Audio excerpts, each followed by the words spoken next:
أعوذ بالله السميع العليم من الشيطان اللعين الرجيم. بسم الله الرحمن الرحيم. الحمد لله رب العالمين. الصلاة والسلام والتحية والإكرام على النبي الأمي الهاشمي مولانا أبي القاسم محمد.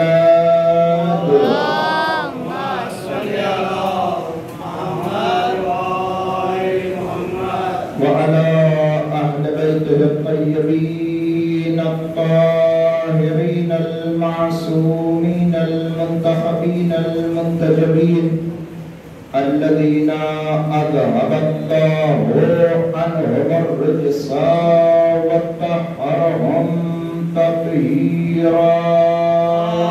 اللهم صل على محمد وآل محمد ورحمة الله على محبيهم ولعنة الله على أعدائهم وقتلتهم وغاصبي حقوقهم ومنكر فضائلهم وشجاعتهم وطهارتهم وولايتهم وعطشهم أجمعين من ليلنا هذا إلى قيام يوم الدين.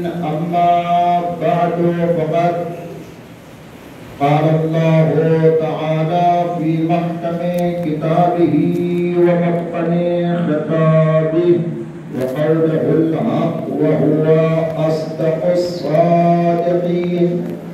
بسم الله الرحمن الرحيم. قد جاءكم من الله نور وكتاب مبين. صلوات اللهم صل على محمد وآل محمد. اللہ کے دو جہاں اپنی محکم اور متقن کتاب قرآن مجید میں ارشاد فرما رہا ہے قد جاءکم من اللہ نور وکتاب مبین. وعنوان ہدایت آج گفتگو اپنے چوتھے مرحلے میں ہے. من جانب اللہ تمام نوع بنی آدم کے لیے اللہ نے دو چیزوں کو بھیجا. ایک نور ہے اور ایک کتاب مبین ہے. نور کی اپنی ذمہ داری ہے اور کتاب کی اپنی ذمہ داری ہے. نور اور کتاب سے متمسک جو رہیں گے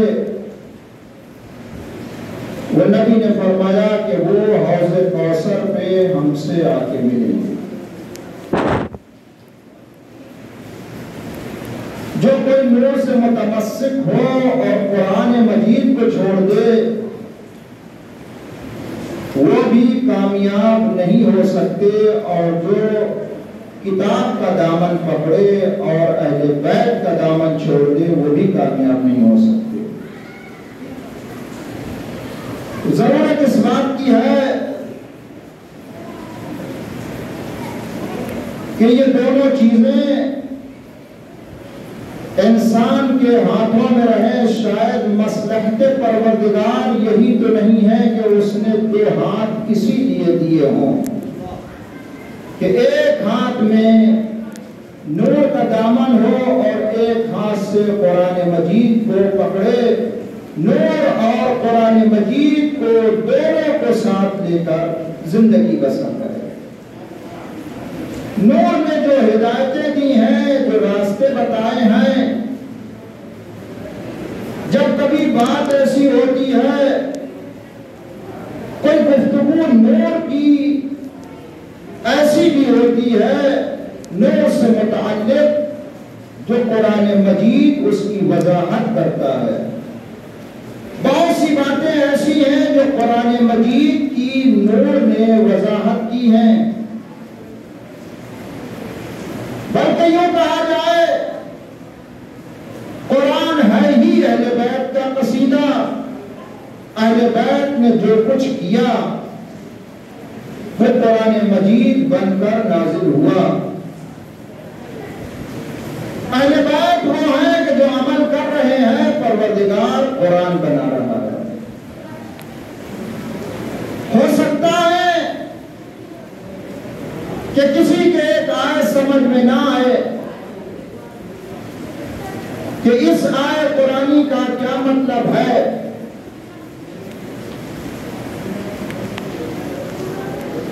مجھے نہیں سمجھ میں آ رہا ہے کہ قرآن یہ کیا کہہ رہا ہے۔ جیسے قرآن مجید میں سورہ حشر میں ہے، لو انزلنا هذا القرآن على جبل لرأيته خاشعا متصدعا من خشية الله۔ اگر اس قرآن کو پہاڑ پر نازل کیا جاتا تو پہاڑ پاش پاش ہو جاتا، ٹکڑے ٹکڑے ہو جاتا، ریزے ریزے ہو جاتا۔ تو آج امت کے مسلمانوں میں سے کوئی امتی اٹھے اور لے جائے کہ قرآن مجید کو پہاڑ پہ رکھے تو کیا قرآن واقعاً پاش پاش ہو جائے گا، ٹکڑے ٹکڑے ہو جائے گا؟ لیکن نہیں، یہاں پر گفتگو ہو رہی ہے نازل ہونے کی۔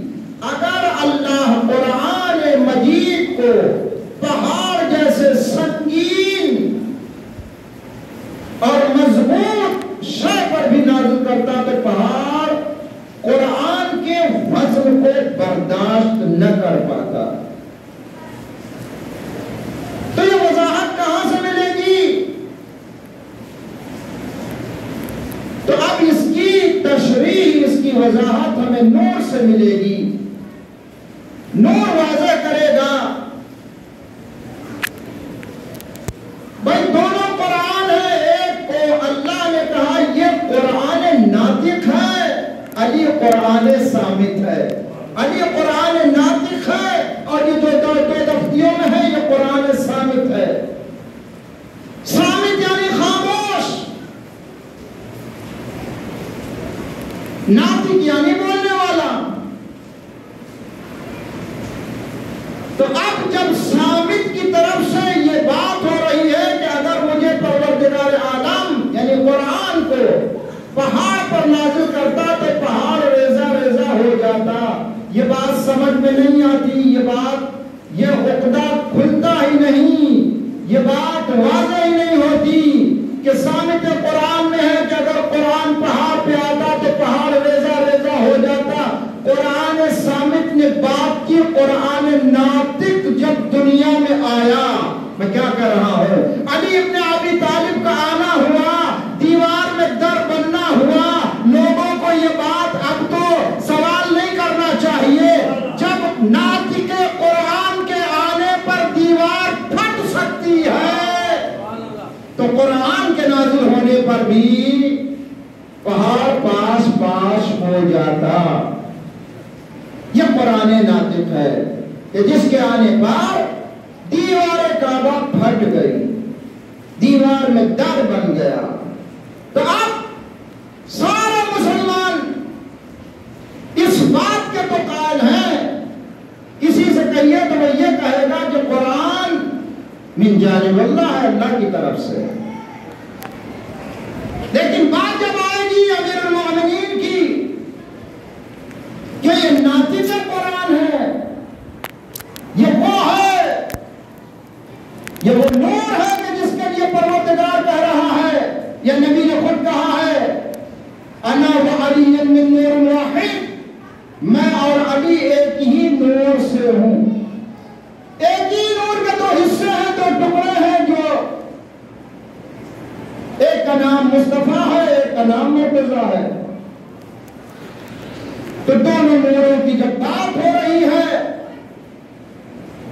تو اب مسلمان کو اگر پوچھیں تو وہ یہ تو کہے گا کہ یہ اللہ کی طرف سے ہے، یہ کتاب ہے، کتاب کے متعلق پکا یقین ہے، کہ یہ اللہ ہی کی جانب سے ہے، اللہ کی طرف سے ہے۔ تو ہم نے مسلمانوں سے پوچھا کیا تم نے وحی کو اترتے دیکھا؟ کہنے میں نہیں۔ جبرائیل کو لاتے دیکھا؟ کہا نہیں۔ آیتوں کو اترتے دیکھا؟ نہیں۔ سورہ کو نزول کا دیکھا تم نے، منظر کا نہیں؟ نہ آیتوں کو اترتے دیکھا، نہ وحی کو لاتے دیکھا، نہ جبرائیل کو لاتے دیکھا، لیکن 24 گھنٹے یہ یقین ہے کہ یہ اللہ ہی کی طرف سے ہے۔ 24 گھنٹے یقین ہے کہ اللہ کی طرف سے ہے، اللہ کی طرف سے ہے۔ دیکھا نہیں آتے ہوئے، قرآن کو نازل ہوتے نہیں دیکھا، جبرائیل کو لاتے نہیں دیکھا، پھر یقین ہے کہ نہیں اللہ ہی کی طرف سے ہے، جسے مصطفیٰ خانے کعبہ سے لے کے آ رہا ہے، اس کے اللہ کی طرف سے ہونے پر شک ہے۔ صلوات پڑھیں محمد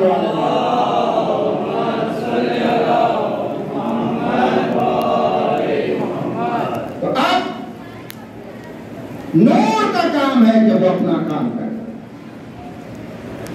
یہ نور وہ ہے جو قرآن کی وضاحت کرے گا، ورنہ قرآن سمجھنا کہ ہم نے پڑھ لیا ہے جی اس کا ترجمہ سمجھ میں آ گیا۔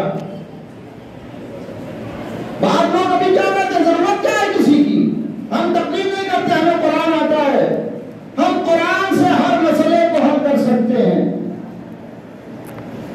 آپ کو قرآن آتا ہے؟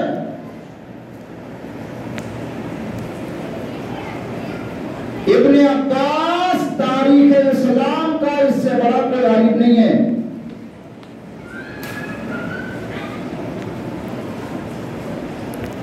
ابن عباس جیسا مولا کی بارگاہ میں آ کر کہتا ہے جو آپ مسلسل سنتے رہتے ہیں کہ مولا سے کہا نماز مغرب کی بات کہ مولا سورہ حمد کی تفسیر بیان فرما دیں۔ مغرب کے بعد مغربین کے بعد سے بیٹھے ہیں مولا، اور تفسیر بیان کرتے کرتے کہاں پہنچے؟ صبح کی نماز کے لیے اپنی جگہ سے اٹھے، پوری رات گزر گئی، گفتگو کس بات پر ہوئی؟ سوال کیا تھا کہ سورہ حمد کی تفسیر بیان کرتے، اور مولا نے صرف بسم اللہ کے بے کے نقطے کی بات شروع کی۔ تو ابن عباس نے کہا مولا تو صبح نمودار ہو گئی، جب بے کی گفتگو نہیں ختم ہوئی تو سورہ حمد کی کیا بات ہے؟ مولا فرماتے ہیں ابن عباس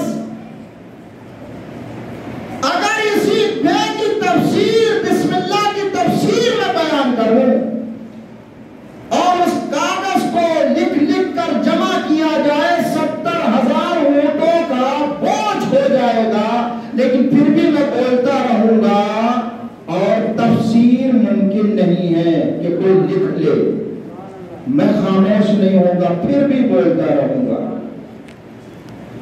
آخر میں مولا نے کہا ابن عباس مختصر یہ سمجھ لو کہ جو کچھ پورے قرآن میں ہے وہ سورہ حمد میں ہے، اور جو سورہ حمد میں ہے وہ بسم اللہ میں ہے، جو بسم اللہ میں ہے وہ بائے بسم اللہ میں ہے، جو بائے بسم اللہ میں بسم اللہ کی بے میں ہے، پھر کہا وہ اس نقطے میں ہے جو بے کے نیچے لگا ہوا ہے۔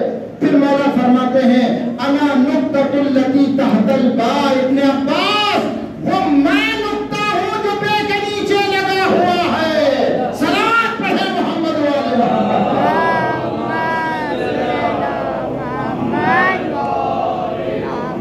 بھائی یہاں تک تو بات مسلسل سن رہے ہیں، بات واضح ہے کہ مولا نے فرمایا میں وہی نقطہ ہوں جو بے کے نیچے لگا ہوا ہے۔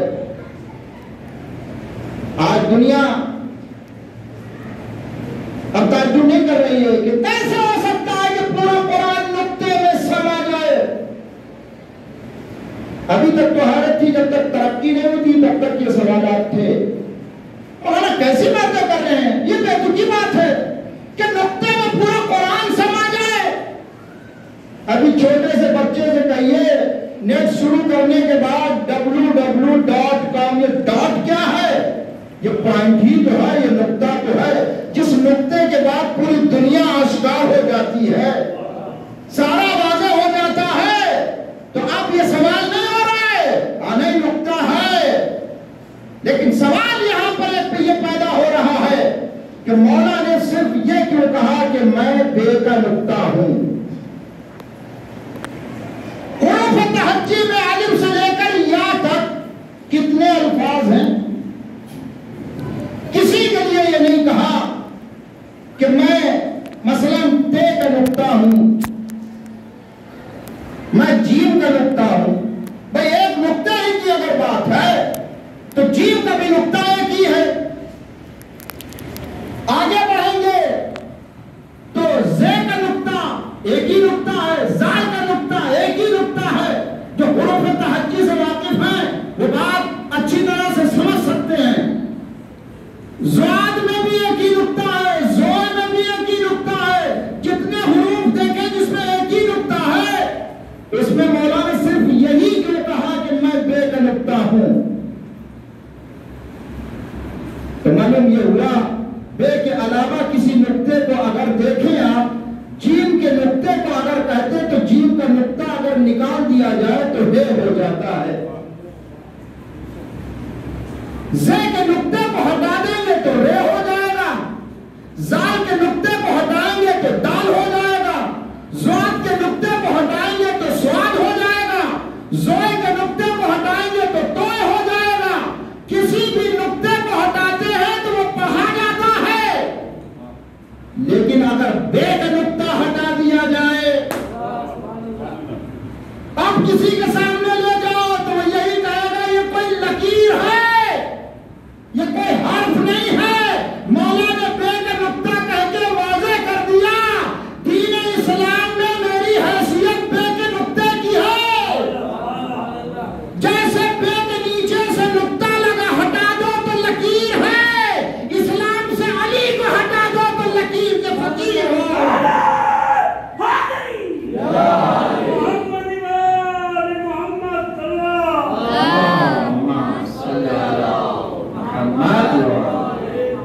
یہ بے کا نقطہ ہے۔ پھر بھی بات یہ رہ گئی کہ قرآن کیسے سما جائے گا ایک نقطے میں؟ جب تک یہ .com نہیں آتا اس سے پہلے بھی علماء نے ان کے جوابات دیے ہیں کہ کیسے سما جائے گا۔ تمہارے بس کی نہیں ہے سمانے کی کہ تم قرآن کو اس میں سما دو۔ ایک مل گئے صاحب کہ مولانا یہ سب غلط بات ہے، یہ کیسے ممکن ہے کہ ایک نقطے میں قرآن سما جائے؟ ہمیں آئیے ہاتھ پکڑا اور لے گئے۔ ابھی دیکھتے ہوں گے آپ، نیم کا پھل بھی اس موسم میں کا پتا ہے، اس چوماس میں نہیں معلوم آپ کی زبان میں کیا کہتے ہیں، وہ نمکوری نیم کا پھل ہے، اس کا بیج پڑا ہوا ہے، بڑا سا پیڑ ہے، نیم کا بڑا سا پیڑ ہے، بڑا سا جھاڑ ہے، بڑا سا درخت ہے۔ اس کے نیچے سے ہم نے اس گٹھلی کو اٹھایا، ہم نے پوچھا یہ دیکھو اس میں نیم کا پیڑ ہے۔ میں کیا بات کر رہا ہوں مولانا، ہم متوجہ ہیں کہ اس نیم کے پیڑ کی گٹھلی کو دیکھ کے میں نے کہا یہ دیکھو اس میں نیم کا پیڑ ہے؟ کہا نہیں ہے۔ ہم نے نہیں اس میں ہے، دکھائی نہیں دے رہا ہے، لیکن منع تو نہیں کر سکتے کہ اس میں نہیں ہے۔ ارے کہا نہیں ہے، ہم کیسے مان لیں کہ اتنا بڑا پیڑ اس گٹھلی میں ہے؟ ہم نے تو پھر یہ کیسے مانیں گے آپ کہ یہ پیڑ آپ دیکھیں اور پھر کہیں کہ نہیں اس گٹھلی میں پیڑ اتنا بڑا تھا؟ کہنے گے اس گٹھلی کو اگر مٹی کے حوالے کریں گے، مٹی کی آغوش میں جب یہ گٹھلی رہے گی تو چھوٹا سا پودا نکلے گا، ایک دن بڑا سا درخت بن جائے گا۔ اس سے پہلے ممکن نہیں ہے کہ آپ یہ ثابت کر سکیں کہ اس گٹھلی میں اتنا بڑا نیم کا پیڑ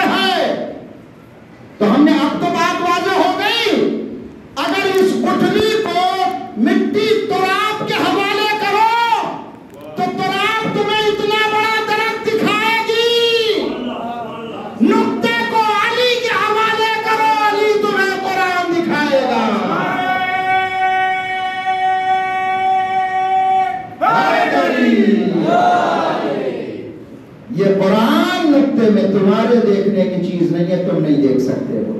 یہ کون دکھائے گا؟ جس نے کہا ہے انا نقطۃ التی تحت الباب، میں وہ نقطہ ہوں جو بے کے نیچے لگا ہوا ہے۔ عظیم عجیب مرحلہ ہے۔ بات ہو رہی ہے قرآن اور نور کی، اہل بیت اور قرآن۔ جہاں قرآن مجید میں پروردگار عالم نے ارشاد فرمایا وما محمد الا رسول، محمد کچھ نہیں ہے مگر رسول۔ بات قرآن اہل بیت کی مسلسل ہو رہی ہے۔ تو اب جب اللہ نے کہا وما محمد الا رسول، یہ کب کہا، کیوں کہا، کیا مصلحت تھی؟ اب جسے دیکھو نبی کی خدمت میں چلے آ رہے ہیں، یا رسول اللہ میری بیٹی سے عقد فرما لیجئے، ہمارے داماد ہو جائیں گے۔ ہم کہیں گے وہ جس کا سب کلمہ پڑھتے ہیں وہ ہمارے داماد ہیں۔ رشتے ناطے شروع ہو گئے۔ آواز قدرت ہے وما محمد الا رسول، محمد کچھ نہیں ہے، یہ رشتے اپنے گھر رکھو، محمد کچھ نہیں مگر رسول۔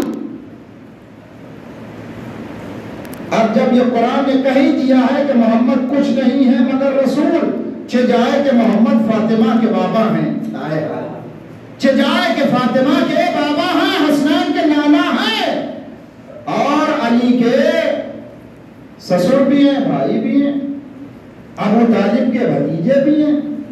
لیکن قرآن نے کیا کہا؟ یہ رشتے اپنے پاس رکھنا، محمد کچھ نہیں ہے مگر رسول۔ اب ایک جملہ کہیں، اب محمد اگر بیٹی کے لیے استقبال میں کھڑے ہو تو دنیا یہ نہ کہے کہ باپ بیٹی کے استقبال میں کھڑا ہوا ہے، بلکہ رسالت فاطمہ کے استقبال کو کھڑی ہے۔ اب اگر نواسوں کو کاندھے پہ بٹھا کے زلفیں پکڑا دے تو یہ نہ کہے کوئی نانا نے نواسوں کو کاندھے پہ بٹھایا ہے، ہاتھوں میں نانا کی زلفیں ہیں نہیں، نواسے بیٹھے ہیں، رسالت کی باغ ڈور ہاتھ میں ہے۔ یہی تو تھا نا کہ عیدگاہ جانے کے لیے یہی کہا تھا نانا ہم پیدل جا رہے ہیں، ان کے پاس سواریاں ہیں، ایک کو اس دوست پہ بٹھایا، ایک کو اس دوست پہ بٹھایا۔ نانا بولو کیا بات ہے، کہیں کے ہاتھوں میں مہار ہے۔ نانا نے زلفیں پکڑا دی، آئے آئے۔ اب آپ اندازہ کریں، کہتے ہیں حسین اور حسن کے مزاج میں، ہمارے بھائیوں میں یہ بھی بات چلتی ہے، حسن اور حسین کے مزاج میں تھوڑا فرق تھا۔ حسن جو تھے ٹھنڈے مزاج کے تھے، حسین تھوڑا گرم مزاج کے تھے۔ عجیب خباثت کی باتیں کرتے ہیں۔ اگر مزاج میں فرق ہوتا تو یہ جو زلفیں پکڑائی تھی، اگر نبی کو پتا ہوتا، تمہیں پتا تھا، نبی کو نہیں معلوم تھا کہ ان کے مزاج میں فرق ہے، ایک ادھر موڑے گا تو ایک ادھر موڑے گا۔ نبی نے زلفیں پکڑا کے بتا دی ان کے مزاج میں کوئی فرق نہیں ہے، اور یہ زلفیں دینے کے بعد کہا، اب قرآن مجید کی آیت پڑھے وما محمد الا رسول، محمد کچھ نہیں ہے مگر رسول کے۔ اب حسین کے اور حسن کے ہاتھ میں یہ نانا کی زلفیں نہیں ہے، رسالت کی باغ ڈور ہے، جب چاہیں گے وہ رسالت کو ادھر موڑ لیں گے۔ صلوات پڑھے محمد والے محمد۔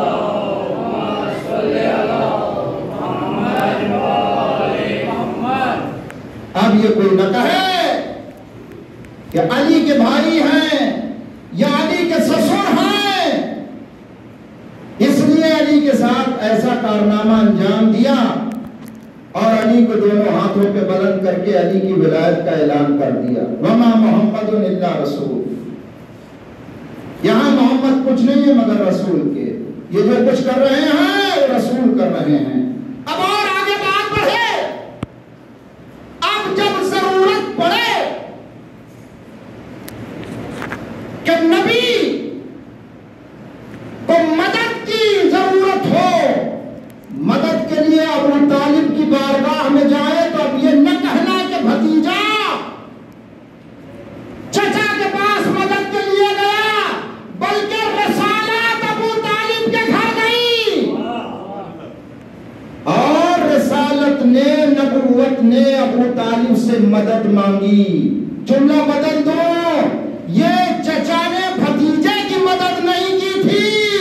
آپ کہتے کلمہ پڑھا تھا نہیں پڑھا تھا، مسلمان ہوئے تھے نہیں ہوئے تھے، یہ تو پتا ہے کہ رسول کی مدد کی ہے، یہ تو پتا ہے محمد کی مدد کی ہے۔ تو اب یہ دنیا قرآن کی یہ آیت پڑھے، وما محمد الا رسول، محمد کچھ نہیں ہے سوائے یہ کہ رسول۔ اب ابو طالب نے اپنے بھتیجے کی مدد نہیں کی ہے۔ ابو طالب اسے کہتے ہیں جب سرور کائنات رسولوں کے رسول کو مدد کی ضرورت ہوتی ہے تو اس کی مدد ابو طالب کرتے ہیں۔ اللہ اکبر، یا رسول اللہ، یا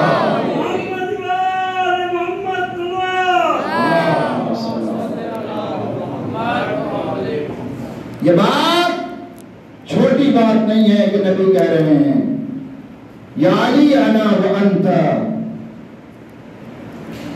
تم اور میں، اور کسی کے لیے نہیں کہا ہے۔ انا و علی من نور واحد، میں اور علی ایک ہی نور سے ہوں۔ پھر آگے بات جو بڑھائی، لحم کا لحمی، علی دم کا دمی، حرب کا حربی، قدم کا قدمی، سلب کا سلبی۔ کمال کی بات ہے، نہ